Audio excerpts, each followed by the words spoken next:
This is my granddad, and unfortunately 10 years ago today he passed away. I think it was very hard on everyone at the time.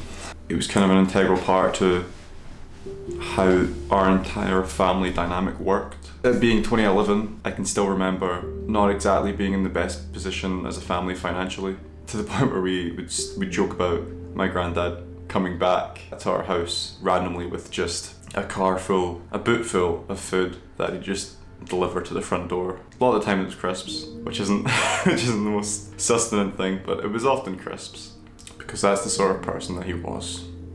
My granddad was the one that I used to do everything with. I think especially because of the time that it was that he died. My dad was working a lot, and my granddad was retired. He took an early retirement when I was 1 year old, so I had him around my entire childhood, and it meant that we could do a lot together. One of those things being going to the cinema quite a lot, which is probably where my love of film and television came from. One of the last films that we went to see was the final Harry Potter film. I can still remember being so excited by what was happening and turning around to see his reaction. And of course, my granddad being my granddad, he was asleep.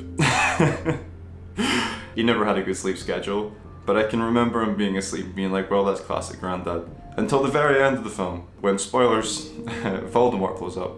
And there's these tiny pieces of whatever Voldemort's made of falling through the air. My granddad was finally awake by that point, so having seen it in 3D, it was like they were actually in front of us. And so my granddad just started reaching out to grab them.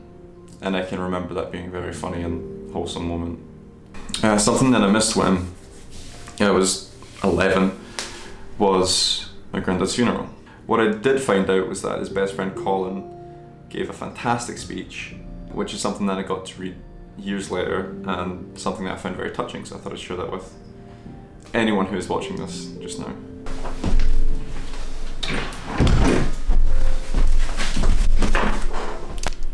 Okay, it took way too long to find, but I finally found it, buried away in a wardrobe. Before I do this, I apologise so much, Colin, because you probably performed this very well and I will not. Rab was always a pretty good storyteller, and one of his favourite subjects was his driving.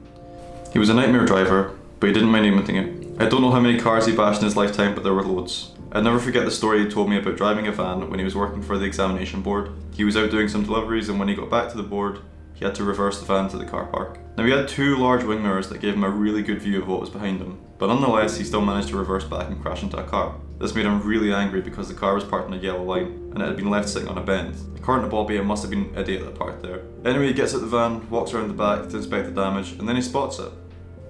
It was his car. One of the best things that happened to Rab recently was him being asked if he wanted to go back to training.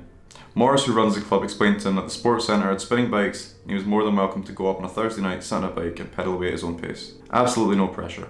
Now, any of you who knew Bobby as well as me will realise that it wasn't in his makeup to expend needless energy, so this really appealed to him. Here was an opportunity to get back amongst the boys at the training without having to worry about breaking a sweat. So back he went, and he loved it. I'd never seen him so chirpy. Jennifer and I were talking about how hard it must be for the boys at the club to witness Bobby's passing last Thursday, but we both agreed on one thing. It could have happened anywhere. Whilst he was in bed, I'd walk in or sit and watching the TV, and what was comforting to know was that when it did happen, it was amongst friends. I'll finish off by letting you know the family has decided Rab's ashes are going to be scattered in the Garden of Remembrance here at Morton Hall. I knew Bobby didn't have a really special place, so I thought this was the right decision. Then I realised no, there was one place he really loved. So if you happen to see some stew in the wine aisle at Tesco next week, please show us some respect. Thanks for that, Colin.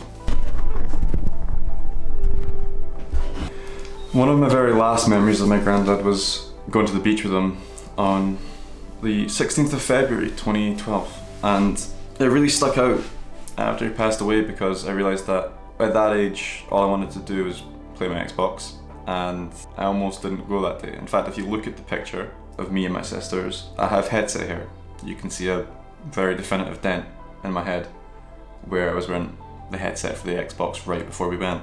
And I realised after my granddad passed away that if I hadn't gone that day, I don't actually know what my last memory would have been, and chosen to actually go out and live my life over sitting inside and playing games. So I think the lesson to take from that is don't waste your life away and go and interact with people, because it means a whole lot. Especially considering we just had 2 years of COVID and being stuck inside is really...